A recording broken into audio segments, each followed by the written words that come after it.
साम्राज्य सामान्यांचा असामान्य आवाज। नगरपालिकेचा जो निवडणुकीचा जो कार्यक्रम आहे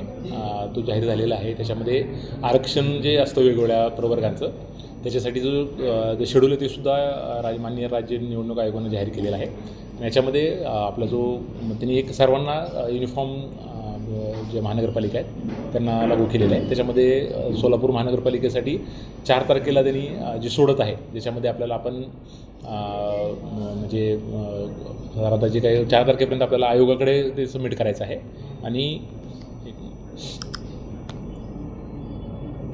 आणि आपल्याला जे सोडत जे आहे ते सोडत त्यामुळे सर्व आपण प्रॉपर प्रेस नोट देऊन सर्व जे राजकीय पक्षांचे प्रतिनिधी असतील सामान्य नागरिक असतील त्यांना जे आम्ही ते 2 दिवस साधारणतः 2 ते 3 दिवस अगोदर त्याची नोटीस देऊ आणि त्या तारखेला आधी त्याची सोडत जाहीर केली जाईल। सोडत कशा पद्धतीने केली जाईल याची सुद्धा पूर्ण आम्ही प्रेस नोट साधारणतः 2 दिवसात आम्ही सर्व नागरिकांना आणि आमच्या वेबसाईट पण अवेलेबल राहील प्रेस नोट म्हणून पण आम्ही इश्यू करू आणि मीडियाने जनरल नागरिकांना सुद्धा ती वाचता येईल की ती प्रक्रिया कशा पद्धतीनं राबवली जाते। म्हणजे SCचं रिझर्वेशन कसं ते होतं, STचं कसं होतं, नागरिकांचा मागास प्रवर्ग किंवा OBC ज्याला आपण जनरली म्हणतो ते सुद्धा कसं होतं। त्याचबरोबर महिलांचं रिझर्वेशन पण असतं, महिलांचे रिझर्वेशन करताना ते वॉर्ड कसे राखीव ठेवले जातात ते सुद्धा आपण ती प्रक्रिया आम्ही तुम्हाला शेअर करू। त्यानंतर दुसरा जो आमचं जे याद्यांचा जो मतदार याद्या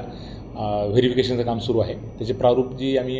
यादी जी आहे ती साधारणतः आम्ही 6 तारखेला आम्ही पब्लिश करत आहोत। सध्या त्याचं छाननीचं काम सुरू आहे। आमचे वेगळे जे प्रॉपर्टी टॅक्स डिपार्टमेंटचे लोक आहेत घरोघरी जाऊन ते लोक कुठं राहत आहेत ते कुठल्या वार्डमध्ये येत आहेत त्याची नोंद करतात, त्याचं कंट्रोल चार्ट वगैरे बनवलं जातं आणि लवकरच आम्ही ते राजकीय पक्षांना लोकांना आम्ही सादर करू आणि त्याच्यानंतर मग ऑब्जेक्शनसाठी समजा ते आव्हान आपल्याला सर्व नागरिकांना आणि राजकीय पक्षांना राहील की कसं होतं की एकदा तो नागरिक जर कुठल्या चुकीच्या वार्डमध्ये दाखवला गेला असेल किंवा त्याचं नाव ते समजा वेगळ्या ठिकाणी दाखवलं गेलं असेल तर ते त्वरित आम्हाला कळवावं कारण नंतर एकदा परत समजा वेगळ्या ठिकाणी जर तिथं गेलं तर भविष्यात आपल्याला ते ट्रान्सफर करायला अडचण निर्माण होते आणि कदाचित तो आपल्या अधिकारापासून वंचित पण राहू शकतो।